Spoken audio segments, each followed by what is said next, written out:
Prana, I think you're unmuted. Is it audible? Yeah, we can hear.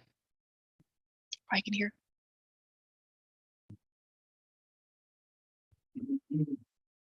So we have to start.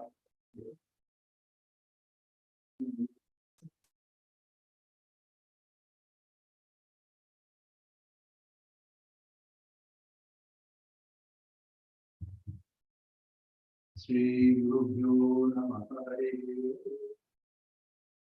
Sahana Bhavatu Sahana Punatu Sahaviryam Parvavai Tejasvinavadhitamastu ma vidvishavai Om Shanti Shanti Shanti Hari Om Asato ma Sadgamaya Tamaso ma Jyotirgamaya Nityurma Anandamaya Avi Om Shanti Shanti Shanti Hari Om Tavakadamidam Taptajivanam Tavidevitam Kalmashapam Shravanam Sri Manadatam Duvinam Dajana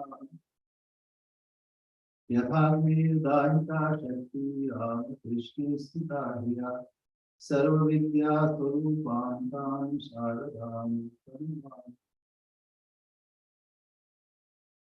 Let me be protected, let me be touched. Let me strive with energy and vigor. Let our study be enlightened and our realize mercifully. Lead us to truth and not to untruth. Lead us to enlightenment and not to ignorance. Lead us to immortality and strength. Let the self-manifest Atma grow in from these.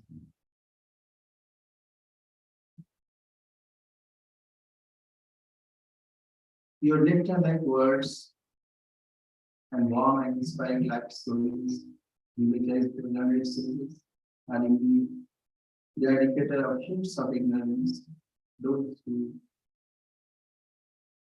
inculcate in their own lives. It is auspicious to hear them, and it is propitious to inculcate in one's community. Those who take these words to the world are indeed very beneficial.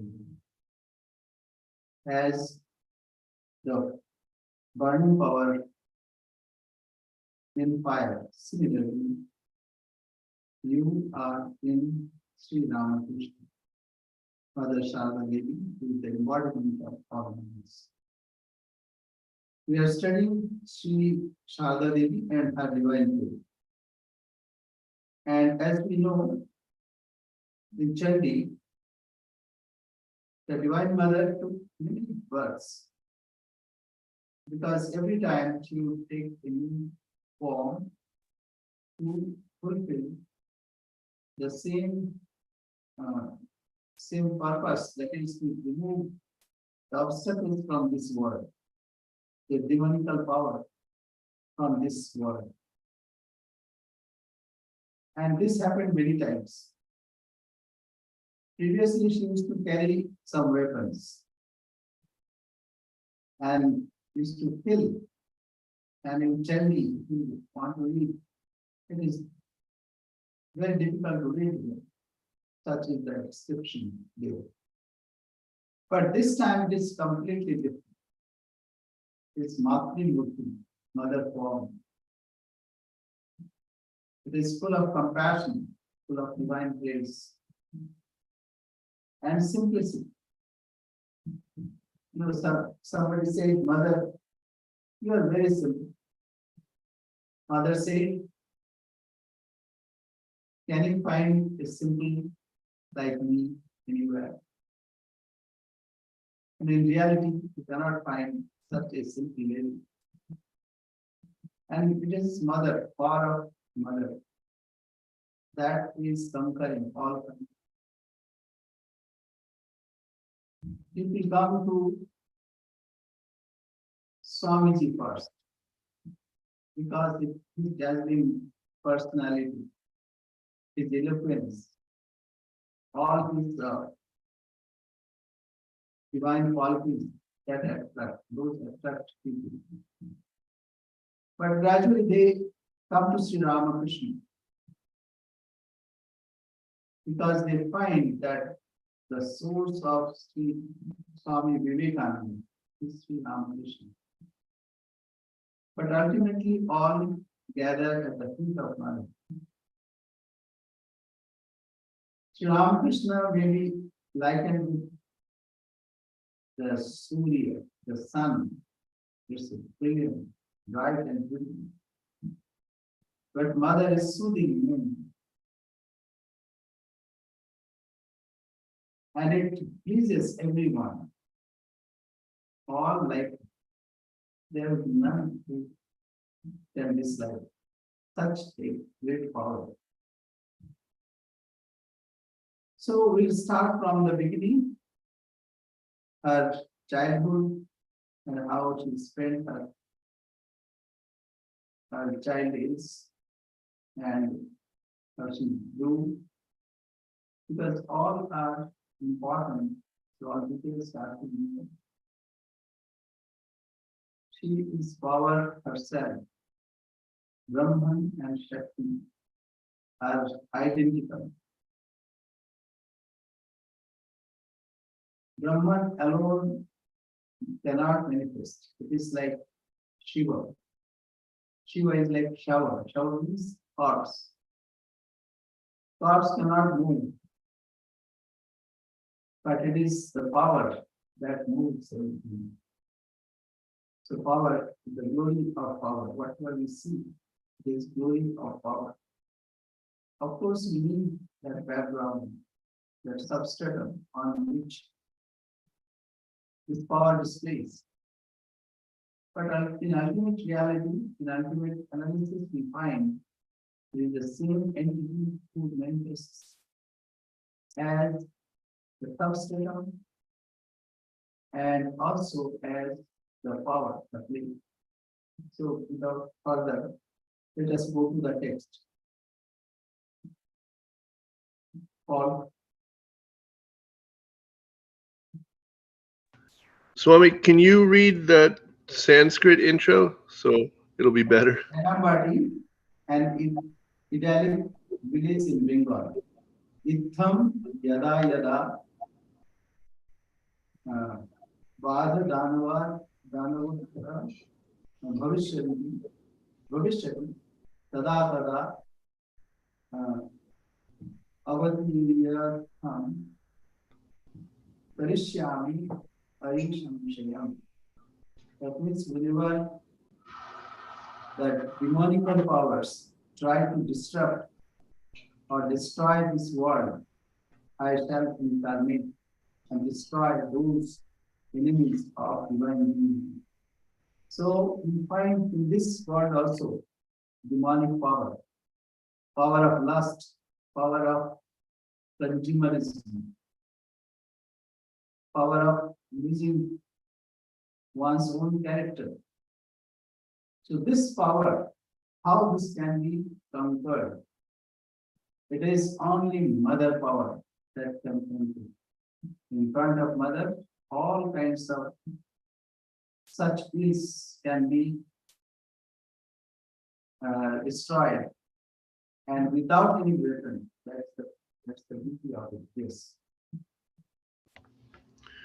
The birthplace of an avatar or a great soul becomes an eternal place of pilgrimage.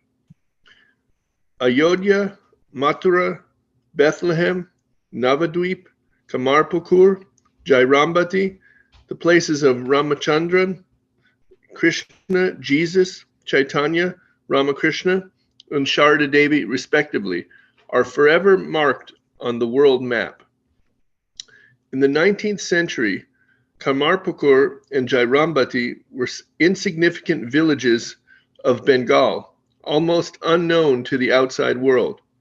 Now people from all over the world visit the birthplaces of Ramakrishna and Saradadevi, or Holy Mother. Jairambati is a Shakti Peeth, a place where the cosmic energy, the Divine Mother, took a human form. This small village is situated in the southeastern part of the Bankura district in Bengal, 64 miles northwest of Calcutta and 4 miles northwest of Kamarpukur. In the 19th century, approximately 100 families lived there in mud huts with thatched roofs, without running water, electricity, or sanitary facilities. Now, Shakti Pit, what is Shakti Pit? You know, in the incarnation of Sati, Sati was daughter of Daksha Prajapati. Okay, who is Daksha? Daksha is mental son of Brahma. How this creation happened? So mythological, or we can say Puranic. We should not say mythological, but Puranic story. It goes like this: that Brahma conceived some children. So one of them was Daksha. Daksha had 13 daughters.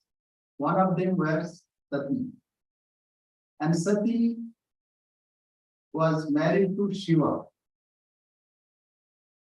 So Daksha wanted to perform a great yajna. So he did not invite Shiva. So Sati thought, maybe father has forgotten, so let me go there. And when she went there, Daksha told many things about insulting Shiva. That gave Sati a hard time and she passed away there. She could not tolerate all those abusive words of Daksha and insulting words of Daksha. So when she passed away, Shiva arrives there and she took her body on his shoulder and started dancing Tandav dance. Tandav means to destroy the world. And it was very difficult to control. The whole world was going to get destroyed. So all divinities went to Vishnu, what to do. So Vishnu took his chakra, that circle-like weapon, chakra, and by that he cut into 52 pieces. And wherever it fell, that is a Shakti Pit. Shakti Pit means where mother resides. The Shiva and Shakti resides. The Shakti Pit means that. And what is the importance of birthplace? The importance of birthplace is, wherever we are, suppose you go to a market. If you go to a fish market, you can smell fish. If you go to a university, you see people are talking and discussing subjects which are of knowledge. That is why we see in some places so many discoveries happen. And in particular place. Why? Because that area becomes a hub of such scholarly people. And they talk about it, they think about it, and they do all kinds of things. So this is the influence of an atmosphere. So we call it vibe. How this happens? This tanmatra. If someone who is a smoker, if he comes closer, non-smokers immediately understand, oh, he's a smoker. Because by smoking, he absorbs many things and then he emanates also. So in a holy place, that vibe remains. That's why if you go to the temple or any temple, then you can feel that it's a holy Vayu, or we say Tanmatra. We leave a little portion of that. That is why, school or classes, they are all part of education happens. In marketplace or business. So a workplace is very important because they are an incarnation or a Shakti is born. Therefore, these places are worshipped and people visit there to get inspiration. If you go to, say, Harvard, so you'll get some inspiration. But this is regarding modern knowledge. Similar. So it is a Shakti beat, and that is why. It is very nice greenery, the ocean of paddy field, and in between some villages are there, and very peaceful villages. They are contented. Each village has everything. They used to support each other, and all kinds of craftsmen used to be there. Okay, go ahead. Jairambati, a rural haven. Imagine a village with verdant plants and trees and abundant fruit and flowers. It is surrounded by vast meadows and beautiful lakes and ponds, with a murmuring river flowing nearby. Imagine rustic huts and temples, a blue sky above, green rice fields below, bright sunshine all around, colorful red dust roads, bird songs, and a pure and gentle breeze cooling the meadows. During the monsoon season, the farmers plow with their bullocks under a sky full of clouds. At other times, the cowherds play their flutes under a banyan tree as their cows graze. Imagine nightfall in a Bengal village. Women wave oil lamps to the cosmic god at the altar in the courtyard and blow conches. Mothers and grandmothers tell stories from the Ramayana and the Mahabharata to children gathered around them as flames of oil lamps flicker on the wall. Throughout the entire village, the sound of vesper bells and gongs from the temple reverberate. Scenes such as these thrill the imagination, which at least temporarily uplift human minds from the mundane world. This description, however, is not fictional. This idyllic village was Jairambati, the birthplace of Saradadevi 162 years ago. Yeah, so he painted a very nice sketch of that time village, and it is like that. There is a Tulsi Manch, that means Tulsi means basil, the Indian basil.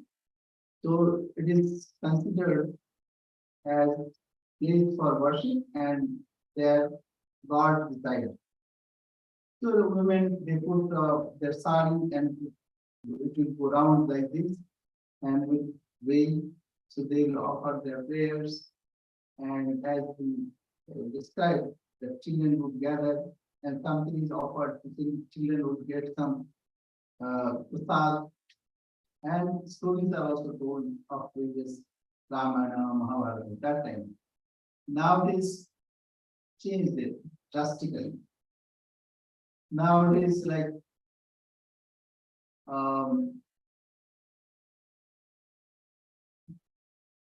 people, of course, people are still there who are dedicated to God, but not this picture we cannot see, or very remote villages you can see such a. Yes, go ahead.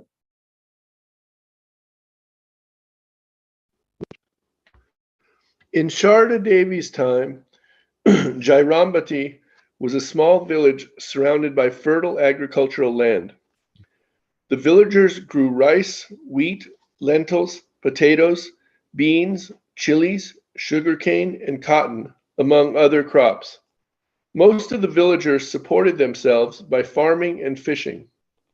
A small group of Brahmins taught and officiated as priests. Saradadevi was born into one of these Brahmin families. As a young girl, Sharda was not confined to her small village. The Amadar River runs along a meadow north of the village.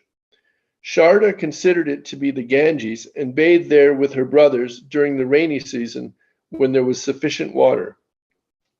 There is a cremation ground on the southern bank of the river, and the village Deshra lies to the north. To the east of Jairambati is the village of Haldi, to the south Jibta, to the southwest Masanapur, and to the west Sihar. The village of Sihar, half a mile from Jairambati, is the birthplace of Sharda Devi's mother and also of Hridayaram Mukhopadhyay, known as Hride. That means it's Sri Ramakrishna's nephew. So that's the place. Now here, Ganga. It is like this. In the hills, whatever streams are there, maybe thousands and thousands of streams, they gather and they contribute to Ganga. And as they go downstream near Bay of Bengal, then again it branches in thousand ways. That's why all are called Ganga, because those are tributaries. It's like a tree. The root, there are maybe so many roots, but that is the part of the trunk. And from the same trunk, so many branches. That is why in India, the rivers are called Ganga. See, I mean, other rivers are also there, like Yamuna, like Satluj, which falls in the Arabian Sea, and Narmada, Kaveri, Krishna. These are southern Indian rivers, but they are also holy, and somehow Ganga has got that legendary position, which we find that all love to adore that any river has Ganga. Yes. North of Sihar is Shiromanipur, a poverty-stricken village that was predominantly inhabited by Muslims. In later years, Holy Mother hired workers from Shiromanipur to construct a house. 4 miles northwest of Jairambati is Kolpara Ashrama, where Sharda Devi would rest when she traveled from Vishnupur to her village, a journey of 28 miles by bullock cart. When Sharda Devi was young, so generally she used to travel by bullock cart to at about 4.5 miles. That is Kualpara. Now we have a center there where Mother used to stay. Jagadamba Ashram, that is. Yes. when Sharda Devi was young, there was no market in Jairambati. Though the villagers were more or less self-sufficient, they sometimes journeyed to Kotalpur, a small town 9 miles away, to buy clothes, salt, spices, kerosene, matches, utensils, and other necessities. They could buy sweets and groceries from markets in Kamarpukur and Kayapat Badanganj, 6 miles away. There was a grocery shop in Sihar within a mile of Jairambati. In Jairambati, there lived a barber family, a blacksmith family, a family of confectioners, and a few families who sold milk from their cows. Banerjee's Go ahead. Banerjee's Pond is located to the south of Jairambati. The villagers used its water for bathing, cooking, and drinking. To the west of the village is Aher Lake, now called Mother's Lake, which was used to irrigate the village fields. A small pond called Punyapukur is in the center of the village. The villagers used its water to wash clothes and utensils. Saradadevi's house is located to the west of Punyapukur, and Kalupukur, another small pond, is just southwest of her ancestral home. The people of Jairambati were either poor or middle class, and they were very devout.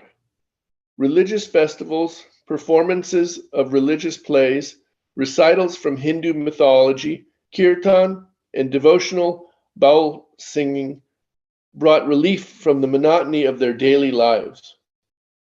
Even today that happens, and another thing is called yatra. Yatra is it's a drama, but it's open air. So stage is at the center, and the actors will come and deliver their dialogue or songs like that. So these are for the entertainment of villagers and also to impart education. So regarding Ramayana, some stories from Mahabharata or some stories from history, that way they would enact a drama and impart. Okay, these are, so he's making the background where the mother was born. Yes. There are 4 temples in that small village. The presiding deity of the village is the goddess Simhavahini. In her temple, the deity is flanked by her 2 companions, Chandi and Mahamaya. A separate temple for the goddess Shitala is located in the southeast corner of the village. Sharda Devi's family worshipped at this temple. In autumn, Durga Puja was held in the Shitala temple, and many people from other villages attended. To the northwest of Punyapukur, 2 thatched huts were used as temple. One was dedicated to Lord Sundarnarayan, Sharda Devi's ancestral deity, and the other to Mother Kali. This hut was later used as a children's school when Kali worship was discontinued. On the west side of the village are temples to Jatra Siddhi and Birkant Dharma Thakur. The villagers of Jairambati did not just visit their own temples, however. For example, at the time of Shivaratri, the spring festival to Shiva, they would flock to the Shantinath Shiva temple in Sihar to attend the 24-hour kirtan. Yeah, there's another way, 24-hour kirtan, like 24 hours, then 48 hours, 72 hours. They sing only one thing. They like Hare Krishna, Krishna Krishna, Hare Hare, Hare Rama, Rama Rama. So this was started by Chaitanya Mahaprabhu, and they will come and sing in various tunes, various moods, and day and night, continuous. One party will come when they sing for say half an hour, then another party will come, and in between, there should not be a gap. So some people will all the time do japa. So this is the way the villagers, even still it is there, used to live that way. Yeah. Travel between Calcutta and Jairambati. In the latter part of the 19th century, it was difficult to reach Calcutta from the Kamarpukur Jairambati area. The journey took 3 or 4 days. People generally made the journey in a group because the extensive meadows and secluded roads were often infested with bandits. Travelers between Jairambati and Calcutta had to walk 64 miles and cross 5 rivers, Amodar, Dwarakeshwar, Mundeshwari, Damodar, and Ganges. Those who could afford the expense traveled by palanquin or took the train from Burdwan, nearly 34 miles from Jairambati. Nowadays, One can drive from Calcutta to Kamarpukur Jairambati in just 3 hours. The distance between Kamarpukur and Jairambati is 4 miles. And there was another route that from Vishnupur, that train would go to south and then would come to Calcutta. There was another route. So this way people used to travel. It was really very difficult, and the roads were in the name only, because it's full of potholes and it's all kacha. Kacha means all not tar road, dirt road. And bullock carts would go, so it would make lots of holes. So it's very difficult to walk. And what about bullock carts? That is difficult. So very difficult situation in that one. Yes. 2. Birth and early life of Saradadevi. Prakritim paramam abhayam varadam nararupa dharam janatapa haram sharana gata sevaka toshakarim pranamami param jananim jagatam. A hymn by Swami Abhedananda. O divine nature supreme, remover of all fears, giver of boons, who has taken a human form, who removes the miseries of humanity, who confers joys on those who take refuge in you, O Supreme Mother of the universe, I bow down to you. So Swami Chaitanya has taken this cue from Gospel of Sri Ramakrishna. The Gospel of Sri Ramakrishna starts with this, like any chapter or section, he will start with this shloka. And then he will narrate. And he will take such a shloka which will convey similar idea. So similarly here, Swami is also speaking. Yes. Saradadevi was born into a pious Brahmin family. Her father, Ramchandra Mukhopadhyay, was devout, truthful, and upright. Although poor, he would not accept gifts from just anyone. Ramachandra had 3 brothers, Trilokya, Ishwar, and Nilmadhav. Trilokya was a Sanskrit scholar, but he died in his youth. Nilmadhav was a bachelor. Ishwar earned a very small amount of money by performing rituals in some homes in Calcutta. The brothers all lived together, and Sharda grew up in a large extended family. Her mother, Shyama Sundari Devi, was deeply spiritual. Shyama Sundari Devi. Shyama. Swami, Yes. I have a question. I remember I saw a video of Swami Chaitananda walking from Jairambati to Kamarpukur, but he just walked it in an hour or something. So I don't quite understand. Did I mishear it that was more difficult during Holy Mother's? Yeah, just imagine there is no path, no road. People would go sometimes, over the wall, and sometimes it's not a government. That time India was subjugated, so there was no civil facilities. So people would go travel, and that people would say, okay, this is the path.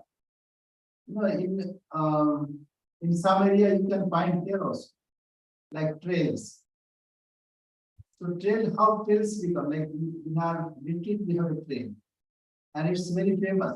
It is before any inhabitation here in Portland, the local Indian people or American people would travel by that. Then they would go to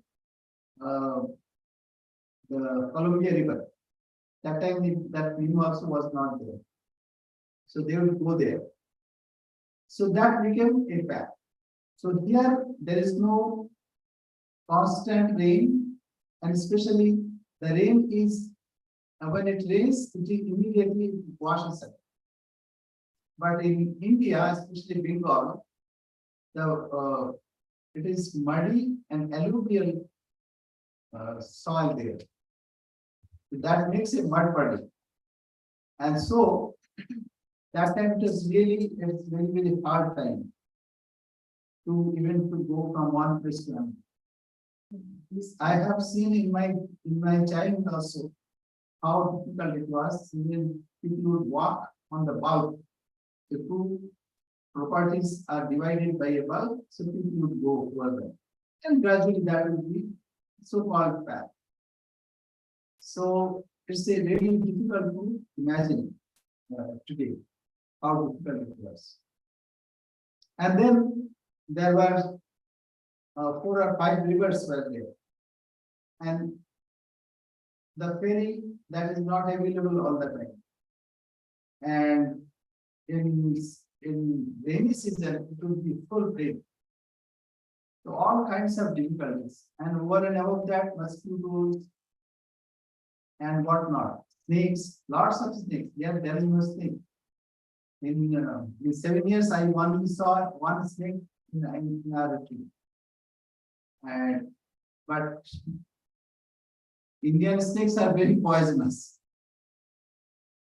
There are lots of, like the cobras and ferocious. They chase you and bite you.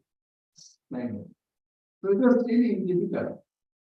But in the beginning, what the shloka says, Prakritim Paramam, Supreme Prakriti, Abhayam, who is the giver of fearlessness, Vardam, Vardam is the giver of all wounds, who took the form of a human being, Nararupa Dharam, who took the human form, Janatapahara, who is the remover of all sufferings. Sharanagata Sevaka Toshaka. And she supplicated whosoever came to take refuge at her. Pranamami Param Janani Jagatam. I offer my pranams to the Supreme Mother and Mother of the whole universe. So this is, so Mother also had to go through all these difficulties, so she would know how her children live. Yeah. Thank you, Her Swami.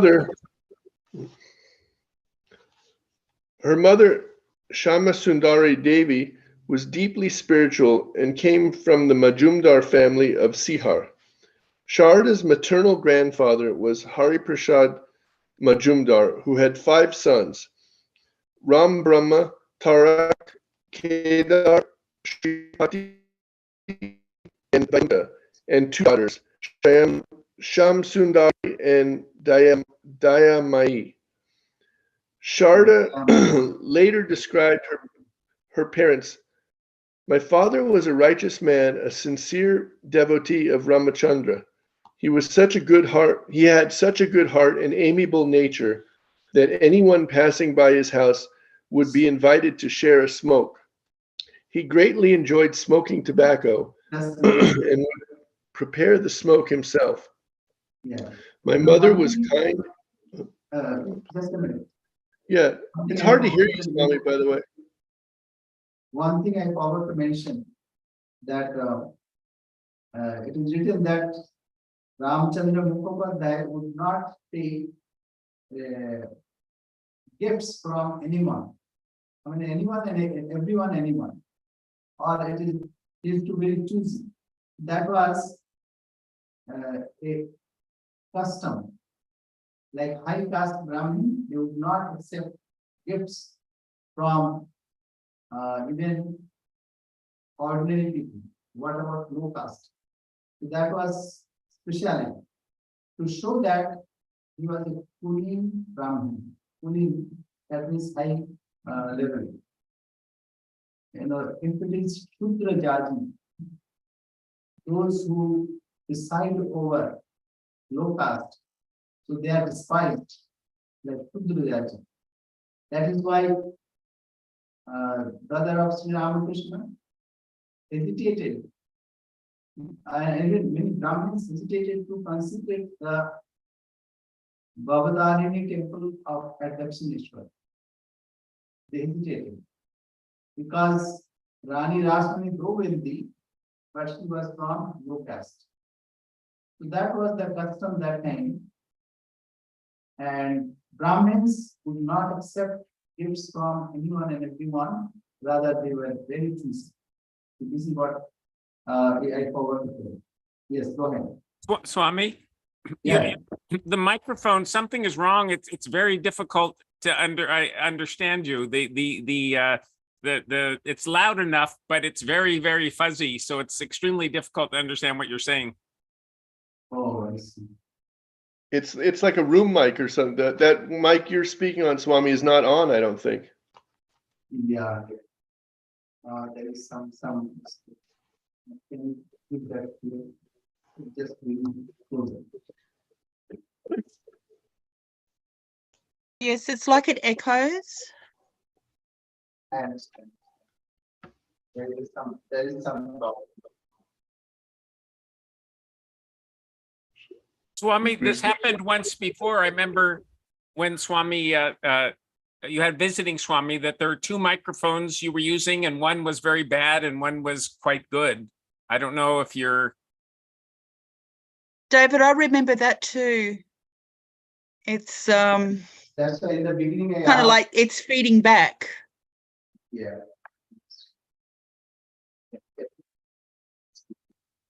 Become.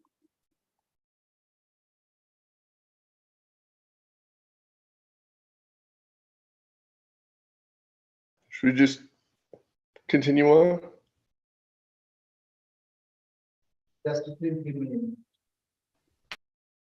I don't know if there were two microphones, Swami, but I remember there were two microphones that when you had a visiting Swami, and one worked really well, and the other one sounded just like this one. Yes.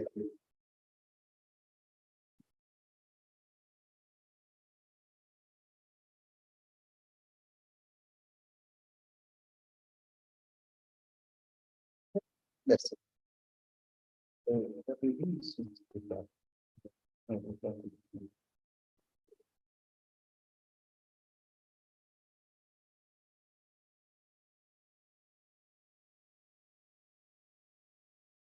Sorry for that. And the picture is also not very good. Anyway, now I think it will be okay.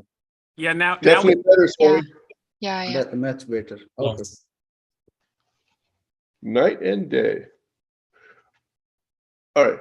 Okay, so go ahead. My mother was kind and guileless and loved to feed people. She carefully managed every detail of the household and collected the things that were necessary for the whole year. She would say, "My household is for God and his devotees." How could I have been born in that family if my father and mother had not practiced religious austerities? Yeah. So one thing is very important, that is guilelessness and simplicity. In the villages, that was important. And especially the parents of Mother Saradadevi, they were very simple and very guileless and holy. That is why she was born there. You know, parenting is very important. When parents have similar thought, as Swami Vivekananda said, that children born out of prayer are Aryans, but children born because of lust, that is non-Aryan. So what is the point? The point is parents should be with religious bent. That means they are God, dedicated to God, and they are pious, simple, holy, and also joyful and righteous.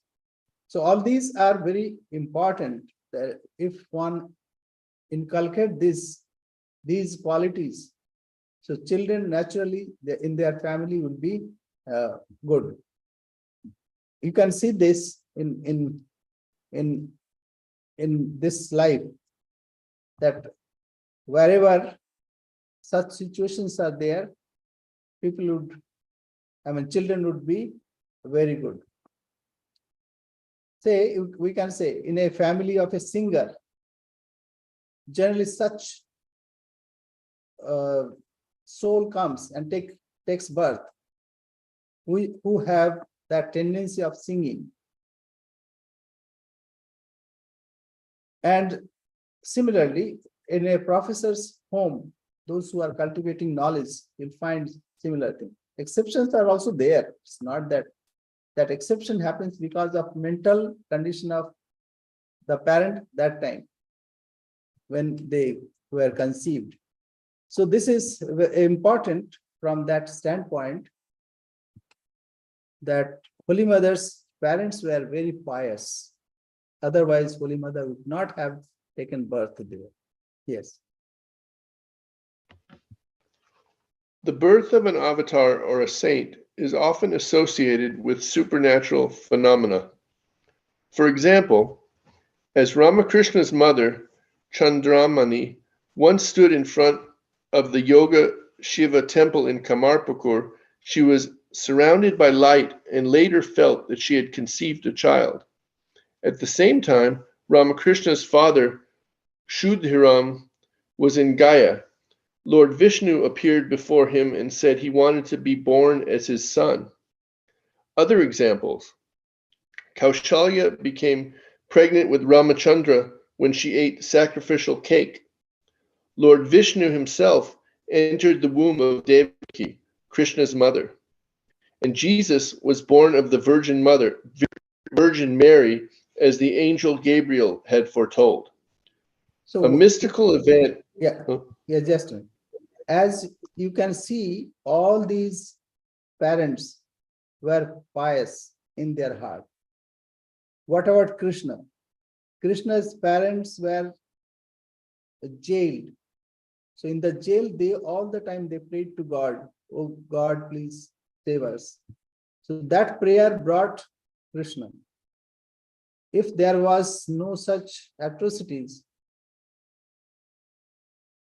then Krishna would not have been born there.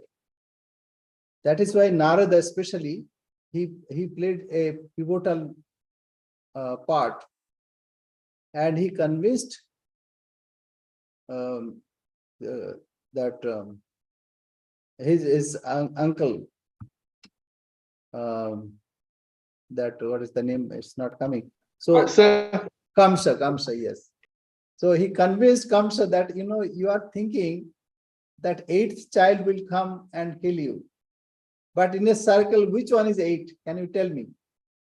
Because wherever you start, that may be eighth. So if you release, maybe that is the eighth. So that way Narada especially made that arrangement so that they were killed and they are released. They were released, and that way Devaki and Vasudev, they suffered a lot, and prayer came naturally to them, and that is why Krishna was born. And if we see the parents of Sri Ramakrishna, the Chandramani Devi, so they were also very pious and all the time loving others, and especially they loved God, and they remembered and chanted the name of God. So it's like that. And similarly, all incarnations. Yes, go ahead. A mystical event is also associated with Sharda's birth. One day, as Shamasundari was on her way to visit her family in Sihar, she felt an urge to answer the call of nature. As she squatted in the bushes under a bell tree on the east side of Ella Pond, which was close to a potter's kiln, she heard jingling sounds from the kiln and saw a little girl of 6 climbing down from the belfry. The little girl put her tender arms around Shamasundari's neck, and she fell down unconscious. She had no idea how long she remained in that condition. Later, her relatives found her under the tree and took her home. From then on, she felt that she was pregnant. Later, Holy Mother recounted this incident. My birth was like the Master's. My mother went to Sihar to see the deity. On her way home, she suddenly felt an urge to answer the call of nature, and she went into the bushes under a nearby tree. It was a false urge. She felt as if air entered her womb, making her feel very heavy. She remained in that condition. Then my mother saw a beautiful girl of 5 or 6 years, clad in a red sari, descending from the tree. She put her tender arms around my mother's neck and said, "Here, I come to your home, mother." My mother fell down unconscious and had to be carried home. That girl entered my mother's womb, and thus I was born. Yeah. All divinities are simple. You know, if you see nature, everything is simple. Sunlight is simple. Air is simple. Even all the principles are also simple. What happens? Human being, they bring and make it complicated. So then it is because of the play of ego, and people want to have more and more desire, fulfilling the desire. All these are the causes. Those who are simple, they are closer to God. As Sri Ramakrishna would say, "Sahaj na hole, sahaj ke pawa jaye." If you are not simple, you cannot attain simple. That is, God is the most simple thing. Most simple. The highest common factor. Therefore, it must be simple. The simplest. Okay, go ahead. At that time, Sharada's father, Ramachandra, was in Calcutta. But before he left Jairambati, he had an extraordinary experience. One day, when he was napping after his noon meal, he had a vivid dream in which an exquisitely beautiful young girl appeared. She had a golden complexion and was wearing precious jewelry. As she tenderly embraced his neck, he asked who she was. She replied in a musical voice, "You see, I have come to your family." Ramachandra was convinced that this was an auspicious omen, and his interpretation of the dream was that Mother Lakshmi had revealed herself to him so that he could make money performing rituals in Calcutta. When he returned from Calcutta, Shamasundari told him about her vision. The simple couple had no doubt about the authenticity of their visions. They were certain that a divine child would be born to them. Ramchandra kept away from his wife until the birth of the child. Yes, go ahead. Okay. Oh, Swami, do you see there's a picture of Saradadevi's mother? Yeah, Shama Sundari. So Shama Sundari is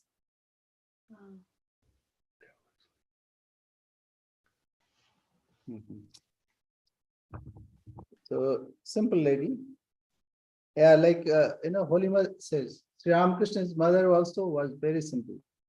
When Mathur Babu asked to take something from Mathur Babu, so she said that, "Okay, I don't need anything. You have provided everything, so I don't need anything." He said, no. Thakuma. Thakuma means like father's mother. Thakuma, you have to accept something. So he said, "Okay, come tomorrow." So he went tomorrow. And then after lots of thinking, she said, "Okay, recently I have exhausted my, that little doktapan. That means a kind of, what is that called? That What is the tamake ki hoti? Say, eh? No. So like, little of tobacco leaf. So tobacco leaf, they used to put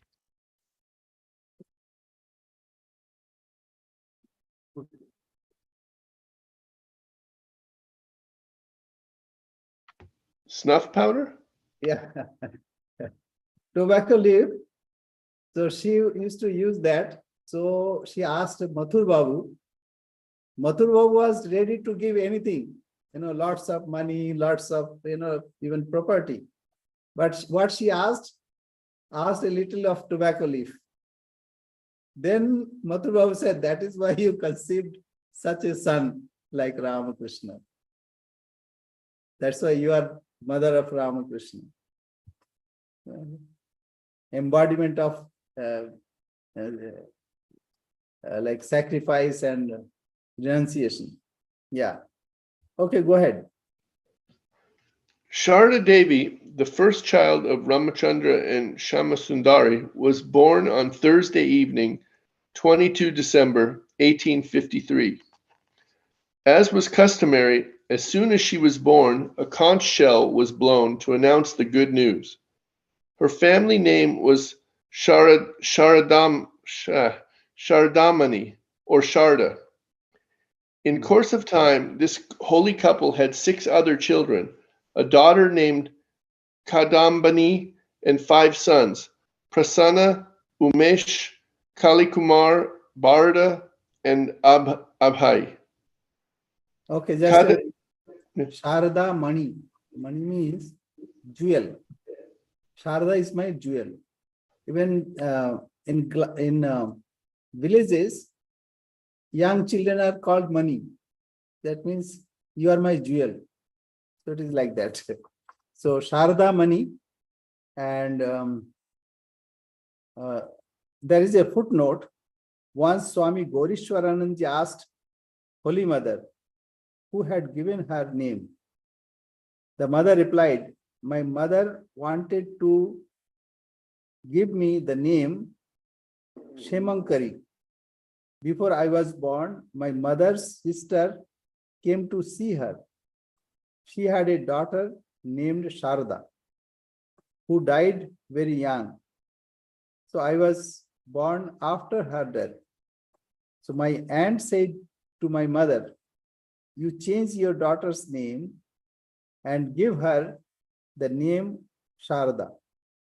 Then I will think that my Sharada has come to you, and I shall forget my daughter, seeing her. So my mother gave me the name Sharada. So that is the story how Sharada was given.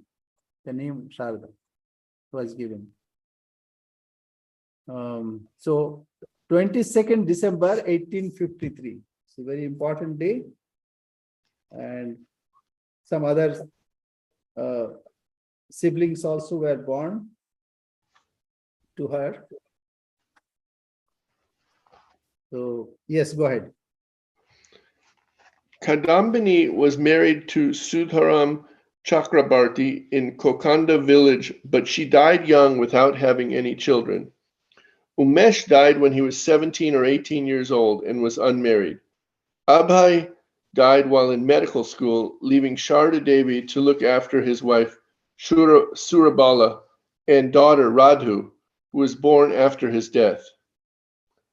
Almost all past avatars except Ramachandra and Buddha began their lives in sorrow and hardship. It seems that their personal experiences of suffering helped them to understand the sufferings of humanity and their role in relieving them. The avatar's primary mission is to replace degraded and corrupt religious practices with life-giving eternal religion. The huts of the poor, not the palaces of the rich, allowed these great souls to become intimate with genuine religious traditions. Generally, it is the poor who hold fast to God and his dispensation. Perhaps that is why the great teachers of the world are drawn to take birth in poor families. Yeah, say like those who have money, They are busy managing their money, where to invest, how to earn more money, how to use those money, and to whom it is to be given, all kinds of things. But poor people have no other sustenance. They hold fast to God. That is why we find that it is poor or lower middle class, all the great souls are born in poor or middle lower class families. It's not that they're always dearth of money and resources. It is fulfilled, but it is not that easy. When there is difficulty, then only we call on God. When there is a plenty, then we forget. What is the need of remembering God? Rather, one has to manage all the properties. So anyway, yeah, go ahead. Sharda faced dire poverty from the very beginning of her life. This gave her strength of character, forbearance, practical wisdom, common sense, perseverance, and the ability to adapt to outward circumstances. Her father owned some agricultural land on which he grew rice and cotton, but it was not productive enough to feed the whole family. He had to supplement his income by performing worship in private homes. Shama Sundari and little Sharda would pick cotton from the field and with it make the sacred threads worn by Brahmins, thus contributing to the family income. You see, like Later, here, just a minute. In modern day, the difficulty is we think that how to get things, say vegetables. We go to a shopping mall and put our plastic money and we get whatever we need. So this way, life looks like that. But actually plastic money does not grow that vegetable. Vegetables are grown in field. How those are cultivated, how they grow, how they are brought to the market, how difficult they are. So one should experience all these things. But modern children, hardly they understand. And that's why the lifestyle also changed drastically. And wastage, lots of wastage. You know, it is on an average about 1/3 of canned and other things are wasted. While buying, they go and pick and choose and everything, whatever they put their hands on. And then after a certain day, oh, the expiry date is gone. So they throw it. So what is the point? The point is poverty teaches. Poverty teaches that forbearance, resilience, strength of character. So these are the things which, you know, if you see modern children, even many people, they don't know how to cook. Because it's easy to go to a shop and buy KFC or something like that. So no need of cooking.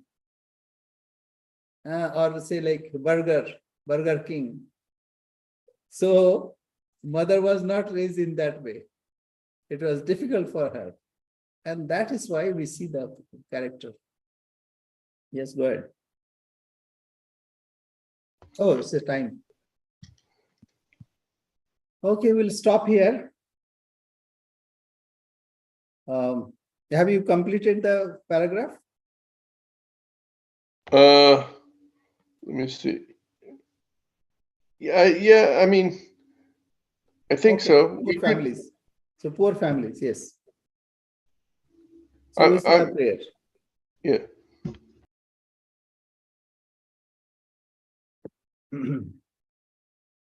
Om Purnamada Purnamidam Purnat Purnamudachyate Purnasya Purnamadaya Purnamevavashishyati. Om Shanti Shanti Shanti. Hari Om Tatsat. Sri Ramakrishna Arpanamastu. Here another thing. See, cows give milk. And then cows are slaughtered. The milk that is taken like from mother, and then it is slaughtered. So how that goes? It comes to the consumer. We have to think all these things. And the impact on the environment is also severe. Gradually, we are proceeding to that catastrophe that we are to understand. And that is why it is better to go back to simple life, to grow our own food, and to sometimes to experience all these by going to villages, how these are produced, how these are brought to the market. It is a great teaching and understanding. Okay, Jayama. Jai Master. Pranam. Pranam Maharaj, thank you. Namaste. Pranam Swamiji. Namaste.